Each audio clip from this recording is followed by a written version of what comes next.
He was once a feared dictator, a ruthless military strongman, and a prized CIA asset.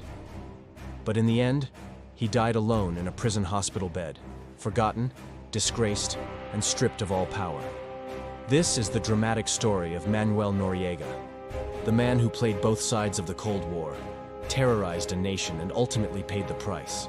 Manuel Antonio Noriega was born in 1934 in Panama City to a poor family and was abandoned by his parents at a young age.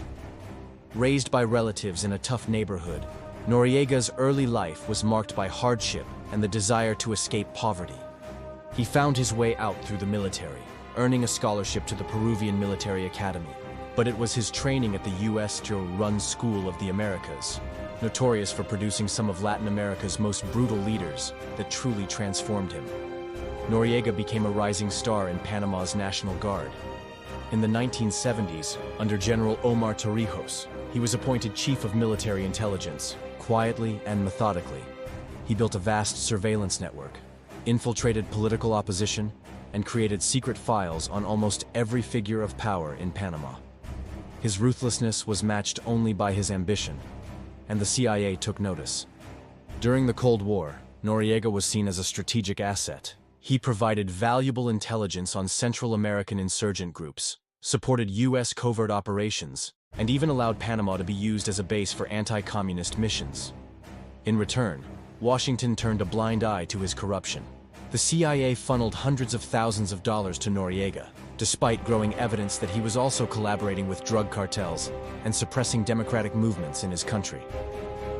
After Torrijos died in a mysterious plane crash in 1981, Noriega stepped into the power vacuum. Though he never assumed the presidency, he controlled the country from the shadows as commander of the Panamanian Defense Forces. By 1983, he was the de facto ruler of Panama. Under his rule, dissent was crushed, journalists were jailed or killed, and political opponents disappeared. Fear hung heavy over the streets of Panama City, but Noriega's crimes didn't end there. He allowed Panama to become a haven for drug traffickers, arms dealers, and money launderers. Most notably, he established a partnership with the Medellin cartel, earning millions of dollars in kickbacks for helping move cocaine through Panama's ports and banks.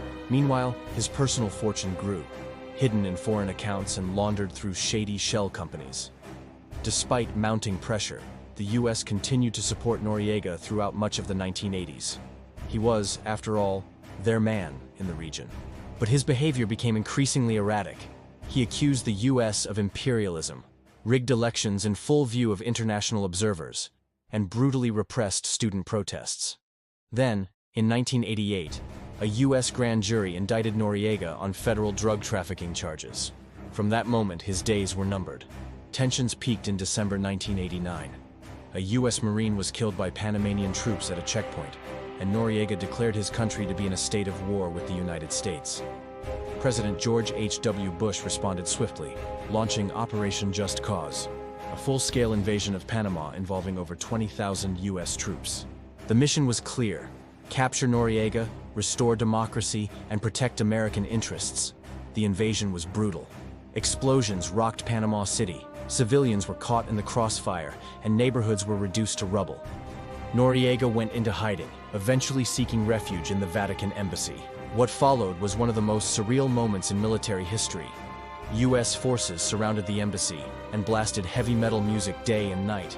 Songs like AC/DC, Yours Es, You Shook Me All Night Long, and Van Halen's Panama, to force him out.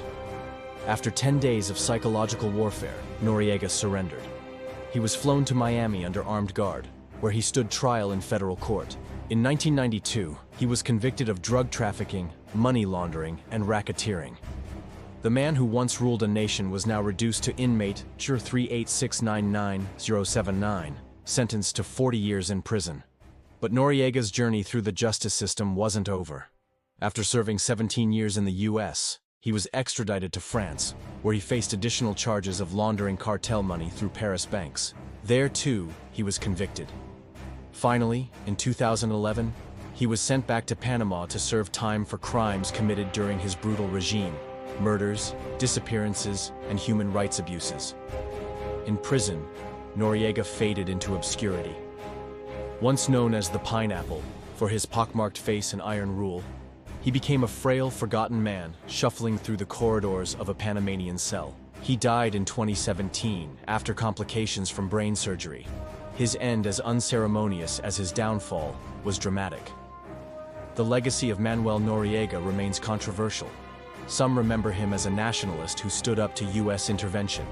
Others see him as a tyrant, a drug dealer in uniform, and a traitor to his people. One thing is certain: Noriega's rise and fall were not only shaped by his own ambition, but also by the superpowers that enabled him. His story is a warning, a reminder that alliances built on convenience can crumble overnight, and that power seized through violence and fear never lasts.